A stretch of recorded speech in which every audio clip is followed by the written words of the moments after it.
You know that Keeley Companies is all about fostering the world-class culture through their incredible cultural pillars. Well, it was time to add a seventh cultural pillar, Keeley Green. Guided by the mission to raise the sustainability standards by which they design, build, operate, and live, Keeley Green is dedicated to using a holistic approach to leave a positive impact on our environment, create a future that is sustainable for generations to come. In the words of Rusty Keeley, we are just getting started. You can learn more about that just getting started mentality and all the work they do by visiting my friends at Keeley Companies online at keeleycompanies.com. Welcome to the Live Inspired podcast with John O'Leary. John is the two-time national best-selling author of On Fire and In Awe. He's a world-class inspirational speaker, the host of the Live Inspired podcast, and he's the real-life inspiration behind the major motion picture Soul on Fire. Each week, John interviews extraordinary individuals about their life stories so you can more fully live your life story. Here's your host, John O'Leary. Well, hello, my friends, and welcome to the Live Inspired podcast with John O'Leary. Our guest today has yet another remarkable story. You're going to love this one, so pull the chair up close. Get ready for it. His name is Josh Pauls.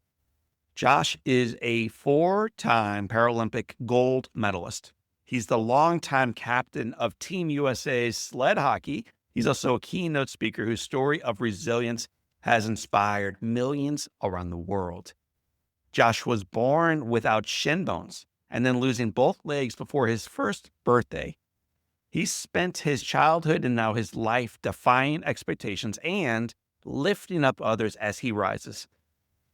Today, he's going to join us to share how he fell in love with sled hockey. It's a great story. The lessons learned from becoming the youngest captain on the world stage and the personal journey that led him to embrace who he is fully, confidently, and joyfully. Imagine what that might do in your life to embrace who you are fully, confidently, and joyfully. Josh unpacks the meaning of his mantra, standards over feelings. That's awesome. The teammates who became his family, the role his wife Kate has played in helping him see through the journey, and why letting his kids face challenges might be the greatest gift a parent can offer. My family, brothers and sisters, friends, if you are craving a reminder that your challenges don't have to define you, choices you make do, well, this conversation is for you. So I'm going to encourage you right now, pull up your chair, turn that radio up a little bit louder, grab your favorite Live Inspired or Soul on Fire pen and journal, and get ready to be reminded that your life is a gift, regardless of the struggles, and the best is yet to come. My friends, please welcome my friend, now yours, his name, Josh Pauls. Josh, welcome to Live Inspired with John O'Leary. Hey, thanks for having me, John. So I always begin with this question. For those who skipped over my introduction of you and they just jumped right into our conversation, if you were to shake their hand and say, hey, my name is Josh Pauls, here's me in a nutshell, what would you say? Hey, I'm Josh Pauls. I'm a four-time Paralympic gold medalist, seven-time world champion in sled hockey, and I'm also a keynote speaker. I think that's kind of the elevator pitch I have real quick in 10 seconds. If they then say sled hockey, we're like, what is that, man? How do you respond to that? Because we're going to talk quite a bit about sled hockey during our conversation. Absolutely. And as much as I really want to help guide the audience through this podcast of what it is, go look at a picture, like Google it, like that's going to be the easiest way for people to understand it. But really, it's a combination of hockey, bumper cars, and Nordic skiing all at the same time. So it's a form of hockey for anybody with a lower body disability. We got two sticks instead of one. We have metal teeth at the end of those sticks. We use our arms to propel ourselves. We sit on metal blades on top of a frame inside of a seat. And then we go play hockey. We bash each other into the boards. We're scoring some sick goals. I mean, we're better than the NHL guys. We can shoot with both left and right hands. They can only shoot one way. But obviously, they're a little bit taller and faster than we are. But, yeah, it's a give and take. You live near me. I mean, our houses are maybe 5 minutes away by car and maybe quicker depending on who's driving. So like we're very close today, but you didn't grow up in the St. Louis area. You grew up in New Jersey.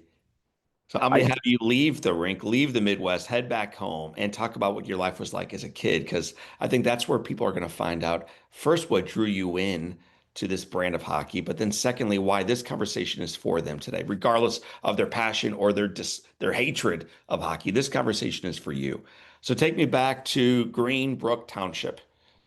Greenbrook, New Jersey. That's my hometown. My parents, got together before I was born, obviously, you would hope. And, they popped me out. And, I know we talked about this. My legs aren't the first thing I like to bring up in conversation, but it's kind of a formative to my story here. So, I popped out my mom. They thought I looked a little bow-legged. So they put some casts on. They're like, no problem. We see this all the time. They took an x-ray. They realized my tibia bones, which is the bigger bone in your shin bone, was gone. I didn't have a kneecap, couple foot bones. So they were like, all of a sudden, hey, this isn't something we see all the time. They told me I was 1 in 10 million. So at 10 months old, my parents made the decision to have my legs amputated. It was also the best decision they ever made for me. Now I live a full life. I'm walking around in prosthetics. I've been walking since I was a year old. Not too dissimilar than I'm sure you did or anybody else listening to this podcast did. I just learned a little bit different way to learn in prosthetics. And, there's a whole progression to it. You start on something kind of on the end of your thigh, and then you eventually work your way up to stilts, and which is kind of, that's what prosthetics are in my mind. They're just glorified stilts that, they basically do everything but walk me home from the bar at night. And even still, sometimes they get me home. So that's the thing. I started, people would say I started disadvantaged, but I think I started on an even playing field. It was just about how my parents wanted to raise me. And I think they both took the fact that, hey, I had a disability. I still had to do stuff. I was still gonna have to contribute in life, right? I'm not disabled enough to just never work. That's just legitimately something I have to do in order to live. And so, there'd be times my mom would be like, hey, take out the trash. Sorry, mom, my legs are off. And she'd be like, all right, we'll put them on and go take out the trash. It was like I was any other kid, I think. And that's what really gave me the base to just say, I'm going to figure out whatever comes my way. There's so many listeners and viewers of ours who are parents. And so, the challenge with bringing on a mountain climber or a burn survivor or an Olympian like yourself is sometimes people think well, that's not for me. I'm not into hockey. This is about life. This is about leadership. This is about parenting. So you brought up a couple things as you talked about your parents. The first thing was they made the decision. So little Josh had very little to say about this at age 10 months of age. Have you talked to them about what that was like for them to realize, gosh, we got to take this little fella in early in the morning. We're going to put him on this table. He's going to come back completely different than he left. What was that like for them? Yeah, I actually had to talk to them about it just because I was interested. I tell this story all the time, and it was a really hard decision, but I didn't know until I asked them. And they said they got a bunch of different opinions. They were trying to figure it out. And they realized their big motivator was there was this one kid whose parents elected, he had the same disability as me. He was missing his tibia bone in one of his legs. His parents elected not to amputate. And as soon as he turned 18, he said, cut this thing off. It's in my way. Obviously, no two people are the same. His circumstances are very different than mine, or maybe similar. I don't know. But that was their big thing of the technology in prosthetics is advancing. I think this is going to give him his best quality of life. And, I've had conversations with, my parents and how they raised me. And my dad even looked at me and was like, so we kind of talked over and this isn't genetic. It's just kind of a 1 in 10 million happens randomly kind of thing. My dad asked me, he was like, well, are you ever worried about passing it on or having a child with a disability? And I said, well, I thought you guys did okay, but who's better equipped to deal with it than me? I've lived it. So if it happens, I already have the knowledge that you guys didn't have. And plus all the knowledge they gave me by raising me. So I might be able to look at it and say, hey, this isn't something I necessarily would love. I want my kids to be running around pitter patter, being able to get all the tall stuff when I'm out of my legs. But that's the thing. You don't always get a choice. It's just about how you react to it. So there was a film done recently called Soul on Fire, and it's a story of my life. And one of the characters in there was named Mom. True story, right? This is my mom, tough woman, incredible leader. And there was a scene where she was making me learn how to eat again. And it went on for about 2 minutes. And this is totally inside hockey conversation right now. But it tested so poorly because she was making the child do something that was making that child cry. It became so difficult that the little boy is losing his mind. And at the end of the dinner, he's finally figuring out how to eat. But we had to shorten that significantly because the audiences were bothered by how difficult and how tough her love was. And in real life, not Hollywood life, in real life, thank God for a mom like that. Thank heavens that I had someone who forced me to eat and do everything else. You mentioned that your mother up in New Jersey would say things like, hey, honey, take the trash out. So talk about what your mother, father was like growing up as they guided you forward to not view what you had as a disability. Yeah, I think my parents were pretty opposites, and it makes sense. They're separated now. But my mom was always the big, hey, hockey's awesome, but one, it's not going to pay the bills because there ain't no money in sled hockey. And two, you got to make sure that you're doing things that just make you a good person. Like, I don't care the hockey player you are, I want you to be a good person. And I think my dad had a very similar thing, but he also understood, like, I think he loves hockey and he still does. We still talk it. And he saw I had a dream for it and wanted to encourage me to do it. And I think, my mom tried to make sure that I knew what the value of hard work was. I got a job in the off season. I was doing stuff in the summer that wasn't just, sitting on my couch playing video games. And my dad was always like, hey, like, if you can make this work with hockey, great. But if you can't, well, then something's got to give. And I'm just fortunate that hockey has evolved to a point where, and we as players, we've grown it to a point where I could stay on the team for this long. I cared to be around. Like, these Right. players it's the people. It truly is. Like, hockey is awesome. I absolutely love it. But at this point, I could take or leave the sport. Like, it's the people that I'm around that are encouraging you every day, that are just, you're just talking shop and just hanging out, like, just because kind of like what we're doing here. Like, that's the best part of life, and that's the best part of hockey for me. Josh, many kids have issues going into school because they have freckles or brown hair instead of black or a million different things that they think set them apart and make them less than everyone else in the class. For you, what's it like going off as a little kid without legs, with prosthetics, maybe sometimes in a wheelchair, seemingly different than all the other kids in class? Oh yeah, I mean, I stood out. I like to joke, when I do stuff at schools, I'm like, hey, you guys might notice there's something different about me. I know I wear contacts. It's crazy. I know some of you guys do too, though. But I think my mom would always come into school with me and she'd say, like, hey, this is Josh. He's got metal legs. It's just how he walks, how it goes. And she never made it a big deal, so I never made it a big deal. And eventually growing up, I found my tribe. That's kind of my thing, is you got to find your tribe. You got to find where you're accepted, where you're loved, where you just feel like you can be you and there's no guardrails on it. Right. And I think, like, that's who I found. I found those people in school, and they insulated me from anybody that didn't like who I was or just didn't understand, I'd say, because I mean, kids can be mean. Like, that's just the truth. But it comes from a place of they don't understand, they don't know, not they're intentionally trying to be mean, right? Like, they just don't know. It's easy to get sucked into those peer situations where there's pressure and everything. And so I was very insulated in school, but it was also something I had to kind of take ownership of. It was, yeah, I'm different. Who cares? Like, Right. But before you get into hockey, were you introduced to sports before sled hockey? I was. And as much as I am an advocate for people to, like, whether you're able-bodied, disabled, anything, play multiple sports. If you're a kid and you can do it and you want to do it, absolutely play multiple sports. I'm a one-trick pony.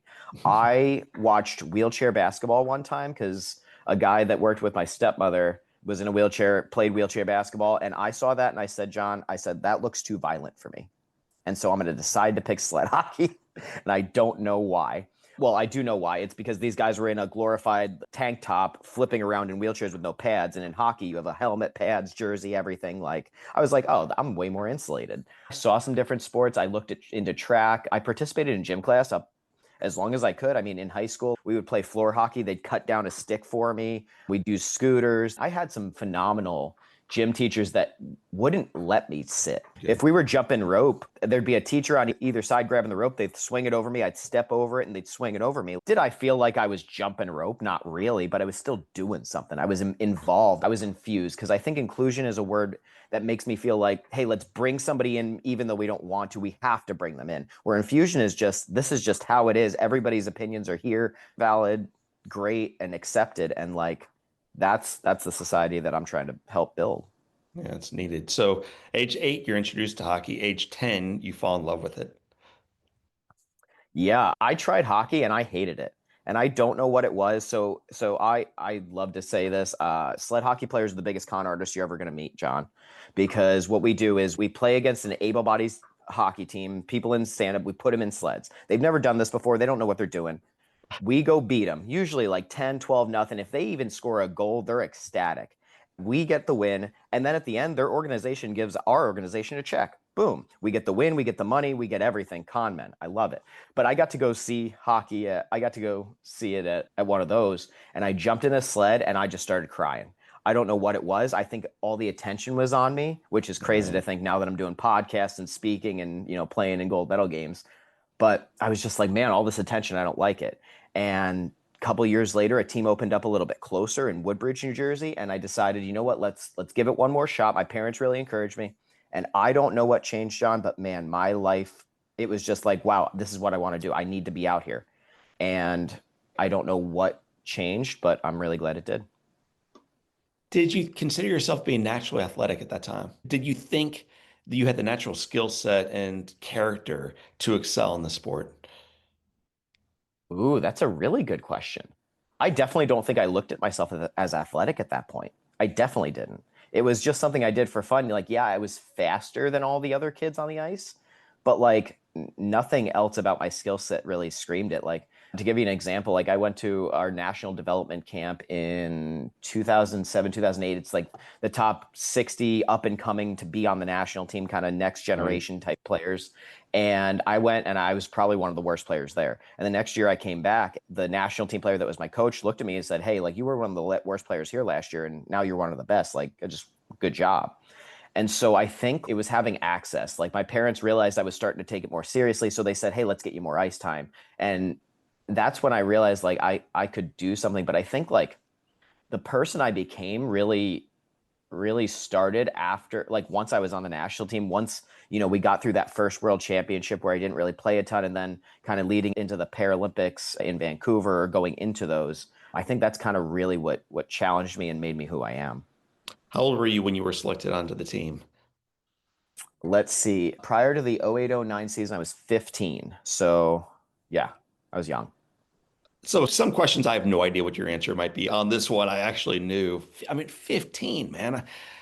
Jack Buck, my old friend, would say I have ties older than that. You are 15 years old on the men's national team. What was it like simply being selected for that? I mean, it was kind of crazy. Like I don't even know that I was selected for it, because our general manager called me from like during the tryout and was like, hey, Josh, are you planning on coming? I was like, no, I didn't think I was all that good. I'm heading home.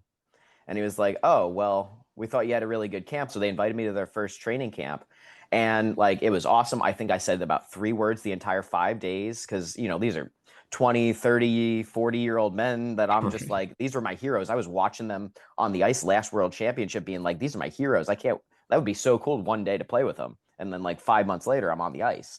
I really don't think I expected what was going to happen that year, because the equipment manager sent me home with a jersey. I was like, oh man, I guess I'm not making it back if they're giving me a jersey. And I ended up staying on that whole season. We ended up playing in the World Championship in 2009 in Ostrava, Czech Republic. I had basically had the best seat in the house. I was riding the pine for the entire time, but it was such a cool experience to watch us, be able to win a World Championship when we were probably the 3rd or 4th best team there. And for us to score with 9 seconds left and watch our captain do that, like that was really cool.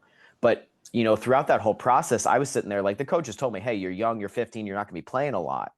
And so I had to sit there and say, well, I got to maximize the work I put in practice. Even in the 15-minute warm-up we get in, I know I'm not getting in the 45 minutes after this, but the 15-minute warm-up that we have, what skills can I work on? What can I add? Maybe I'm getting ahead of myself, but for probably 5 or 6 years, John, I told myself like, hey, this is your breakout game. And then it wasn't. And nobody was telling me that. It was just me in my own head. But I had to deal with that self-rejection of just, hey, that wasn't your breakout game. That wasn't your breakout game. When are you going to break out? And it was a mental grind. But once I got over the hump, man, it was just momentum for days. What was the goal? And I don't mean like the life goal at that point, but when you said, hey, man, this is going to be my breakout goal, my breakout game, what are you really pursuing there? I wanted to be an elite player. And obviously, like, that's not super specific. I know, like, now when I set goals, I need to be specific. It can't just be this, I'm going to be good. But I wanted to have a performance that I was happy with for 45 minutes. Not just like, hey, I want to go score a bunch of goals or score a bunch of points, but like, can I be happy with my defensive play? Can I be happy with the passes I made that set my teammates up for success, rather than put them in a bad spot simply because I was about to get hit and I didn't want it? Like, who was I able to open up the ice for with a hit rather than needing to make a play on the puck? Like, frankly, like when it comes to hockey, I don't care what I got to do. Like, my offensive skills, and I mean, I'm the 3rd member of the U.S. team to score 200 points in a career. I started way before the other two guys and I was the last one. So like, it's not that great of an accomplishment, but that's the thing. I am an offensively skilled player, but like that is that is the part of my game I'm concerned with the least. Cause if I'm not doing that, I know we have some really skilled players that can, but I also know I can contribute 15 other ways on the ice and I can add something. Talk about folks who spoke truth and encouragement into you at that time early on. Because I would imagine we all get lost in our own thoughts from time to time, and we need someone to step forward and to just encourage us. So, who was a mentor or coach, an advisor, a parent who really poured inspiration into you when you needed it?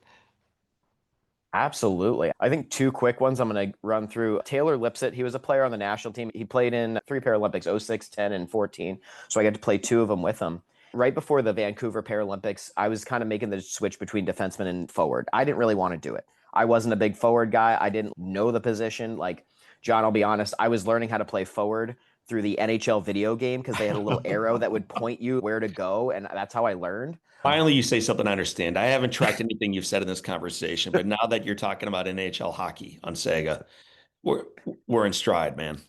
Exactly. So I'm glad you get that. So like, yeah, it was like I was learning from a video game how to play hockey, like, which isn't great. And I remember talking to him on the bench in like getting ready to kind of play one of our last games before the Vancouver Cup was made. And I was like, yeah, I just really want to play defense. I just think that's where I'm like better suited. And he looked at me and he said, well, that's fine. You can want to do that, but the tickets to Vancouver is as a forward. Mm. And as soon as he said that, I was like, oh, okay, well, I'll be the best forward I can be. Like, whatever I have to do, tell me what to do. And like, he was always a guy that was super encouraging, just like giving me little pointers on the ice, off the ice. And like, he really just changed my mindset to this is what I want, to this is what the team needs. Who cares what I want? Yeah. I think like that's one thing. I don't like Ben Newman. I do some speaking with his speakers bureau, and his thing is always standards over feelings. And I've really latched onto that. I am who I am because of my standards. I don't really care what I'm feeling that day. I don't really want to go to the gym after this. I don't want to, but I'm going to because that's my standard. Like that's just what I have to do in order to make sure that I'm in my best shape for 2026. Do me a favor. Ben is a mutual friend of ours. Unpack that a little bit more. When you say standard over feelings, so tell us what that means to you, and then tell us really what it means for us. Yeah, I think there are a lot of days I feel like doing stuff. And for me, it comes down to like discipline versus motivation. There are some days I'm motivated to do stuff because whatever, like, hey, I'm going to have a great conversation with you, John. That's going to inspire me to go to the gym because I had a great day. I don't always get to talk to you in the morning. I mean, if we could schedule an 8 a.m. call every day, then I'm sure I'd head into every day just super pumped, but that's not realistic, right? Like my discipline and my standards, which is basically just the tenets I live my life by. I'm going to show up whether I want to or not, and I'm going to give you 100% of the Josh Pauls I have. Right now, I'm at 100%. I'm going to give you all 100%. You know, I'm going to Chicago tomorrow to work a hockey camp. So by Friday, we're going to have a couple ice sessions. I'm going to be a little tired. I might only be able to give you 85, but you're going to get 100% of that 85%. I'm going to give you everything I got. Right. Like, I used to work with a trainer and he used to tell me, like, you never have a bad day in the gym. And like a bad day in the gym isn't I'm always lifting to my personal record. Like I'm not always just lapping myself, but I'm never out of sync. I'm always going to set myself up for success. I'm going to do all the things beforehand to prepare me. Like, John, I don't like work for it. I don't work towards it. I just want to give myself the best chance to be successful as I can and let the cards fall how they may. Now, cross over and tell us what that means for the rest of us. I mean, it's pretty self-explanatory, Yeah. but you've got folks who are kids on their way to school listening to our podcast, and you've got parents and grandparents who are moving toward retirement and everything in between who are so often they have a sale attached to feelings. And depending on what Trump said, or before that Biden, or what's happening over across the seas, or what's happening in the economy, or with interest rates, or with their children or grandchildren, that is what informs how we show up.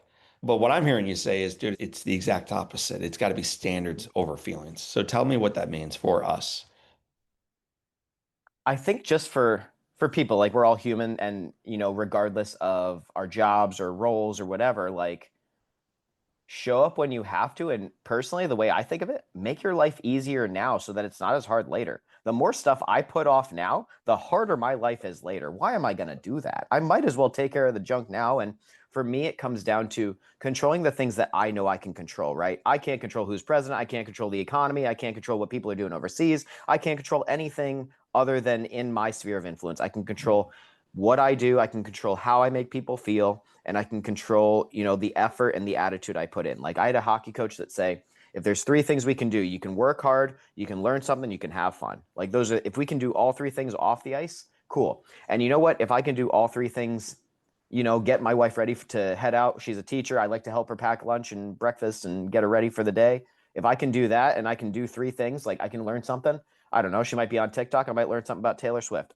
I might learn something about that. It doesn't really matter. It's more about what can you do, because there's so much noise around us, right? Like that's the world we live in, whether it's TikTok, social media, we're constantly bombarded. But if you can single down that focus and really put those blinders on and just control what's in your lane, well, one, I'm way less stressed worrying about stuff I can't control because I can't control it. So why am I to worry about it? And it took me so long to kind of build that attitude. And like any other skill, it takes work. You have to constantly work at it. Like I know I'm jumping a little here, but I'm a big positive self-talk guy.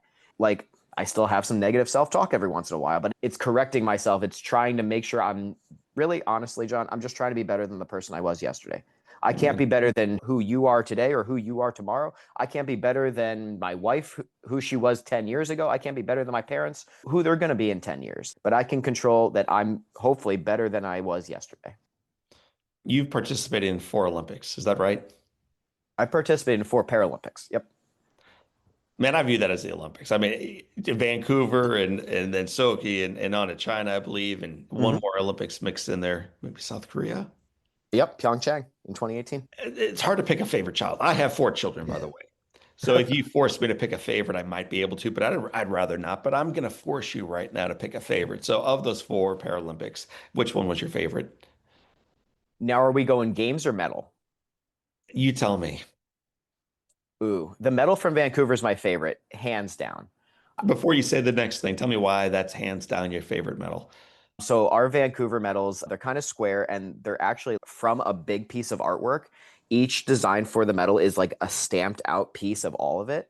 And so like in Sochi, like if we were on the same team, our medals are identical. Like we could swap ours and you wouldn't be able to tell. I wouldn't be able to tell unless you bid one part and I bid another and we knew that. The Vancouver ones, like every single gold medal is unique from that bigger piece of artwork. So like the guy next that I got mine in next to in line is completely different. I just think that uniqueness is awesome. That's a great story. But as far as like the game's experience, strange enough, I'd probably have to say 2022 in Beijing. There was no friends and family there. It was super weird with all the restrictions. But like, man, I've never felt closer to any of my teammates. And maybe it's because of the restrictions. Like we were living in Nashville before the games. It was, you drive from the team house, you drive to the rink, you drive to the gym, you drive to the house, you drive to the rink, drive to the gym, drive to the house, and just kind of on repeat. And then when we got over there, I still remember from Beijing, like they couldn't put the medals on you. And I was like, there's no way we're putting them on ourselves. Like everybody deserves to have the feeling of it placed around you. So we all went down the line and put it on the guy next to us. And like, I don't know, like this, it gives me chills thinking about it. Everything about those games, like we were dominant on the ice. Those are guys that I'm always going to feel connected to. I feel connected through every Paralympics, but like we were just forced together and just, I love those guys. You are known as being a highly intentional guy. And as a captain of this team, I'm sure there's a ton of intentionality that goes into that. What kind of leader do you want to be? Ooh, what kind of leader do I want to be? Kind of the one I am now, just because I've had a lot of experience. Like I was named youngest team captain in history in 2018, and I absolutely had no idea what I was doing. But I want to be somebody that everybody knows I have their best interest in mind. Like I'm not a guy that's going to make a decision unless I'm 100% sure on it. Like I want to bring in my other leaders, our other captains, the other people who've been on the team. I want people to feel supported. Like I think when I first started, I felt like I had to do everything. And it was, hey, Spuds, can you do this? Hey, can you do this? And now it's, hey, I have this good idea. Hey, what do you need for me to help you be successful? Like, how can I, one, like I've been on this team for 17 years. I know my voice carries a lot of weight. Like if I can say something to somebody that they don't feel comfortable to, well then cool. If I have a younger player that needs something, I'm going to just loudly say something to one of our staff members and be like, oh, hey, maybe we should help them out. I want to be the guy that takes care of our guys. I guess I'm a caretaker, and that might be my leadership style. But as long as my guys have everything they need, then we're going to be successful. You mentioned being an expert brown bag packer for your wife in the morning. Tell me where you met her. Oh yeah. So my wife and I actually met on a blind date. We both went to Lindenwood University. My buddy John wanted a buddy to hang out at the sorority formal. And so I was his choice, and Kate didn't have a date. So he took her out for a margarita one time. Was like, hey, there's this guy I know. You want to take him to the formal so we can hang out together? And yeah, we went months without doing anything. And finally, John, my buddy, his wife was like, so what are you guys doing? Are you like dating or something? And I was like, I don't know. We probably want to figure that out. And yeah, now we've been married since 2021. And yeah, it's just kind of incredible. What was it, or is it about Kate that you fell in love with? Oh gosh. I think her kindness, she's just honest, she's open, and I don't know, she's just so caring. Like, and honestly, like she just doesn't see my disability. She truly helped me like love my body. Like personally, like just when I walk the way I walk with prosthetics, I use my glutes, right? Like, so I'm basically, when I walk, I kick with my glute, and then my leg kind of does the whole walkie thing on its own because they have computer chips and everything. And like, I always like, oh, it's my prosthetics. And I like kick my butt out. And that's why I look the way I look when I walk. That was something that I was uncomfortable with. I didn't like my body. Like, I didn't know I could be in love with my butt, John. Like, that's like, I think it's kind of crazy saying that at 32 years old on a podcast with you, but like, she truly helped me to just love myself. And like, that's what I love about her. She's just encouraging. She's a special ed teacher. So obviously she has way more patience for me. Like, I get why, Yeah. but yeah, like, yeah, that's what I love about her. So I was on a podcast recently and someone said, do you ever have bad days? And then we went on a long tangent about that because the answer is, of course. So I'm Mhm. asking you now, Josh, team captain of the United States, four-time Paralympic gold medalist, on and on and on. When you have bad days, I'm not going to ask you if, but Mhm. when you're in one of those funks, what do you do to pivot and then move forward? I think there's a couple things. One, it's mentally telling myself, hey, this is temporary. Because I've never been in a rut that I couldn't get out of. And that's just my experience. It's, hey, don't worry, you're going to get out of it. You're going to get out of it. It's okay. Hey, this isn't forever. Like when I'm grumpy, whatever. But then it's also like, how do I start momentum? Like I could get super frustrated. How do I start momentum? I can make my coffee in the morning. John, I make iced coffee. I literally put ice, I pour it in, and then I put a little splash of milk. I can't screw that up. So like if I can start that day, I can fold the covers over my bed. Well, that's a win. That's a win. I already have 2 wins. Man, I can keep building. And it's about getting out of that mentality of this is only going wrong. And it's more, well, why couldn't it go right? Hmm. Like, why not me? Why couldn't I have a good day? Why can't I totally change this around in 10 minutes? And sometimes it works. Sometimes it doesn't. But then you just keep chugging along until it does. You know, some people are probably listening to this and they're inspired by you, but they're also depleted in their life. They did not end up with Kate. They did not end up on the U.S. men's team. They did not end up with the captaincy. They did not end up in the gorgeous house in Crestwood, on and on and on. Like their life has not at all gone the way they desired or desire. What would be some encouragement for them right now listening to our conversation? Well, John, I wanted to be the first guy with no legs in the NHL, and that hasn't happened. That was pretty disappointing. Like, I've been disappointed. Like I've lost so many games that I've been disappointed in, and I've been through struggles. I've been cut from teams, and like nothing's ever perfect. You got to be flexible in how you're going to do it and hard in your goals. And it's more about enjoying the journey because like I was up at a camp in Minnesota teaching goal setting and talking about success. Like I've never felt like successful in the way of like, cool, this is it. And I'm done. I can put my arms back and we can just keep going. Because you know Right. what? 2 weeks after the gold medal, nobody's asking me, hey, how's the gold medal feel? Like, Kate's like, hey, the dishes are piling up. Are you going to do something about that? Life still goes on, right? So, no matter how successful I feel, like, even if you don't think your life is going in that way, in the direction that you want it to, well, one, now's the time, perfect time to sit here and go, this is what I want. Get off the highway now. Like, Right. don't wait for 20 miles down to get off of the exit. Who knows if there's even going to be one there? So get off the highway now and then turn around. Like, you're not just going to keep barreling down if if GPS is going, hey, turn around, turn around. So, like, there's no better time than today. Don't put it off. Like, and I don't even care if it's something that you're trying to, if it's a big goal you're trying to reach or just something small. Start today. Start today with something small, little. It, like I said, it could be making your coffee. It could be making your bed in the morning. It could be, I don't know, like, I'll brush my hair and I'll call that a win. Just get the wins where you can and build that momentum, because momentum is so powerful. At least I believe it is. So I've I have my fingers amputated on both hands, have scars from my neck to my toes, walk different than anybody else I've ever seen.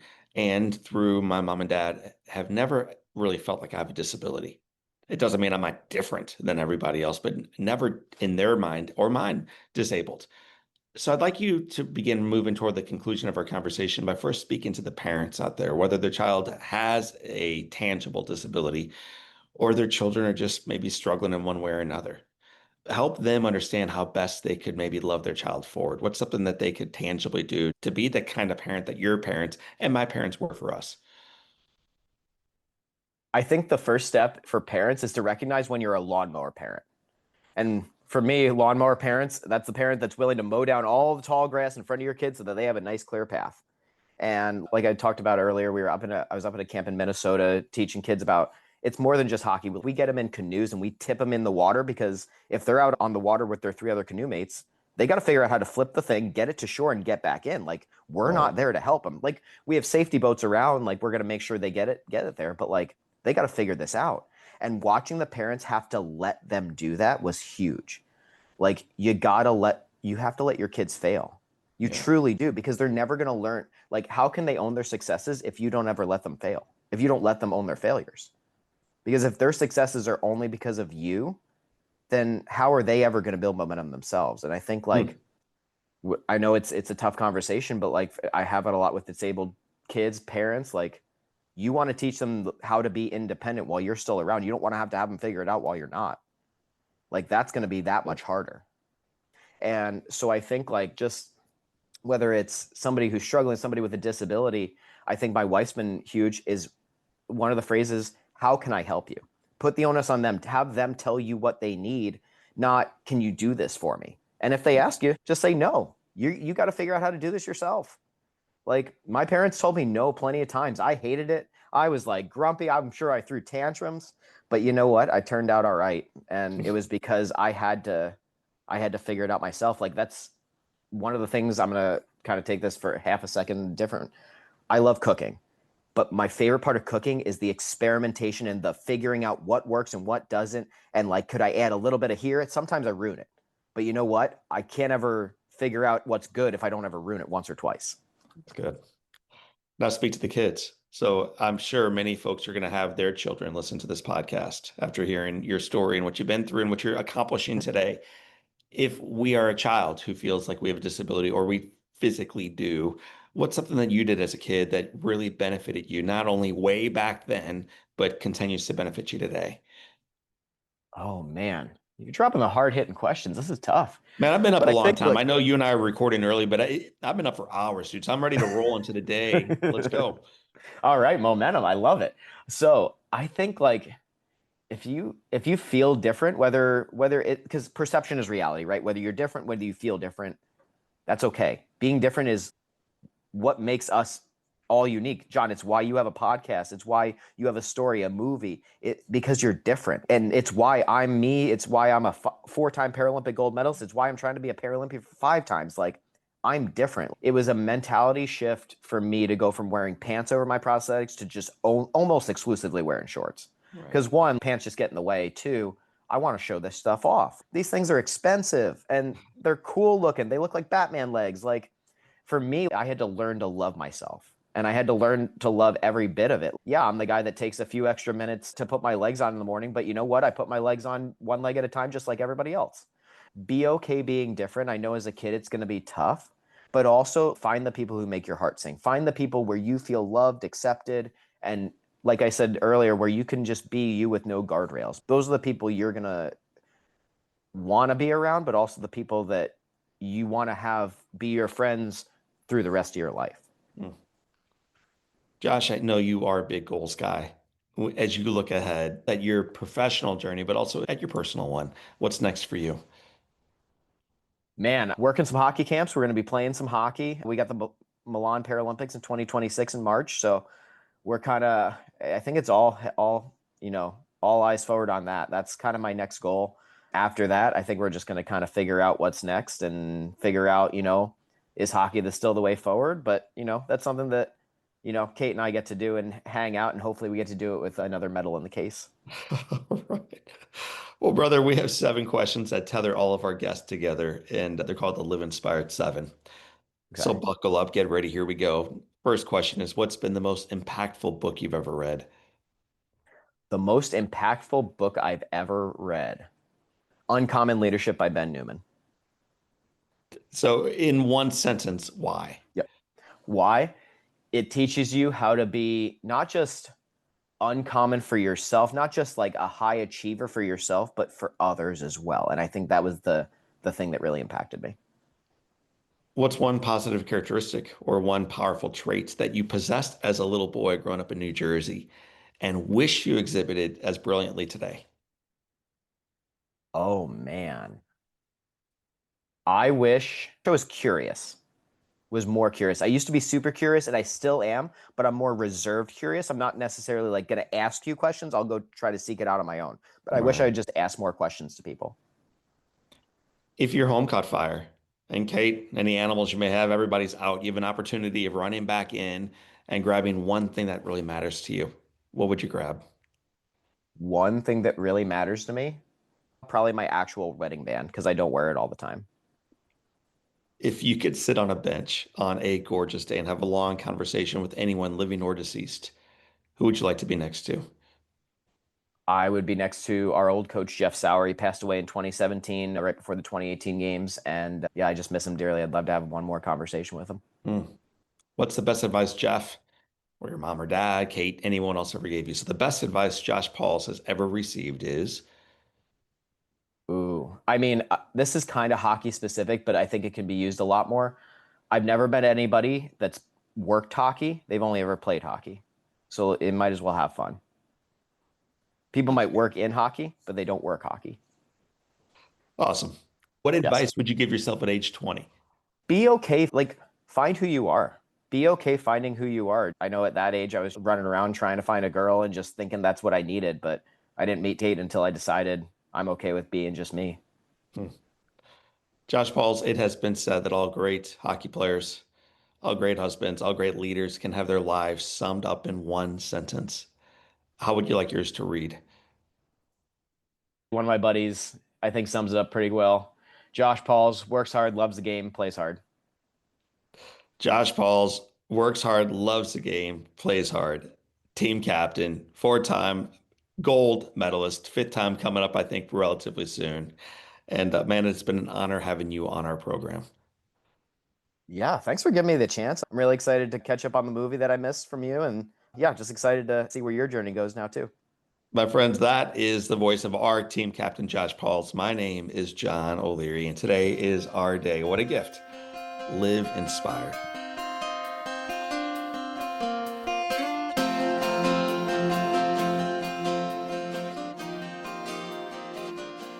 Well, friends, I told you on the front side that was going to be a powerhouse of a conversation, and what a powerful reminder it was from Josh that the biggest victories in our lives rarely begin with grand gestures. No, they almost always start with small, ordinary choices that we make every single day, oftentimes when no one's even looking. Making your bed, brewing a morning cup of coffee for a spouse, setting one tiny intention and then keeping it. Little things build wins, and wins over time build momentum, and momentum builds a life of impact. So today, I'm going to encourage you to choose one small thing. Do it with purpose. Do it with your heart. Let that first step lead to the next, and the next one lead to the following. And if you're looking for a follow-up podcast to tune into right now, can I tell you that you may enjoy a podcast I had years ago with my friend? His name is Cal Ripken Jr. As one of the greatest to ever play the game of baseball, Cal broke Lou Gehrig's record of 2,100 and 30 consecutive games, not because of one heroic moment, but because he showed up faithfully day after day for 21 straight years. It's wild. Our conversation is not just about baseball, though. It's about life. It's about character, about confidence. It's about believing in the midst of the storm and struggle that the best is yet to come. You can tune into Cal's episode way back at 274, or come on, people, join me online right now. JohnO'LearyInspires.com/podcast. I'll have a link in the show notes to episode 274. Well, family and friends, I want to thank you, as I always do, for being part of our Live Inspired podcast community. If you haven't yet subscribed, do it. If you haven't yet rated it the 5-star rating, go ahead and do so today. And if you haven't told your friends and family where you get a little bit of inspiration, do so today.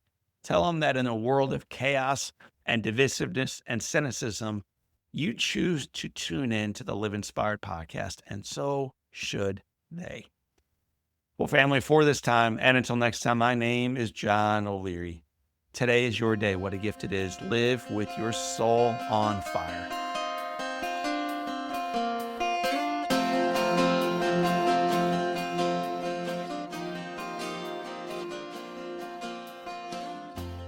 Keeley Companies was started almost 50 years ago by the one and only Larry Keeley. What started as a small family-owned paving company in St. Louis has grown to a nationally known full-service construction, development, and restoration partner. Larry the Legend, as he is affectionately known, has been a part of this growth every step of the way and continues to provide guidance as his son, Rusty, my buddy, drives their vision and achieves results on purpose. His unwavering foundation of a family culture with a focus on people has gotten Keeley Companies to where they are today, and their journey is truly just beginning. To learn more about Larry the Legend and Keeley Companies, check them out at KeeleyCompanies.com.